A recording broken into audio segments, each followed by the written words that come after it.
Hello दोस्त, नमस्ते, प्रणाम। मैं हूँ आपकी वंदना। स्वागत करती हूँ अपने यूट्यूब चैनल पे आप सभी का। तो फ्रेंड, हम लोग एक प्यारा सा छोटा सा कजरी गीत सुनाने जा रहे हैं। कैसे लगेगा कमेंट बॉक्स में जरूर बताइएगा।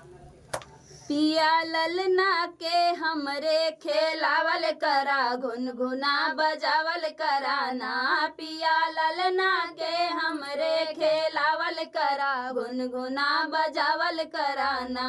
तोहरे पापा ना खेलाव, तोहरी मम्मी ना खेलाव, तोहरे पापा ना खेलाव, तोहरी मम्मी ना खेलाव। हमरे कहले से मुँह ना फुलावल करा, गुनगुना बजावल कराना। हमरे कहले से मुँह ना फुलावल करा, गुनगुना बजावल कराना। पिया ललना के हमरे खेलावल करा, गुनगुना बजावल कराना। पिया ललना के हमरे खेलावल करा, गुनगुना बजावल कराना। तोहरे चाचा ना खेलाव, तोहरे चाची ना खेलाव, तोहरे चाचा ना खेलाव, तोहरी चाची ना खेलाव। हमरे कहले से मुँह ना फुलावल करा, गुनगुना बजावल कराना। हमरे कहले से मुँह ना फुलावल करा, गुनगुना बजावल कराना। पिया ललना के हमरे खेलावल करा, गुनगुना बजावल कराना।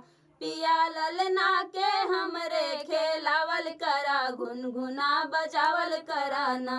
तोहरे भैया ना खेलाव, तोहरी भाभी ना खेलाव, तोहरे भैया ना खेलाव, तोहरी भाभी ना खेलाव। हमरे कहले से मुँह ना फुलावल करा, गुनगुना बजावल कराना।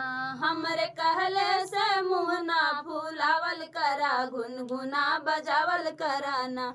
पिया ललना के हमरे खेलावल करा, गुनगुना बजावल कराना।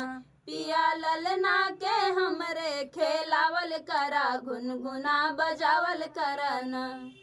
तो फ्रेंड, गीत कैसा लगा कमेंट बॉक्स में बताना। फिर मिलते किसी नए गाने से, तब तक के लिए बाय बाय दोस्तों।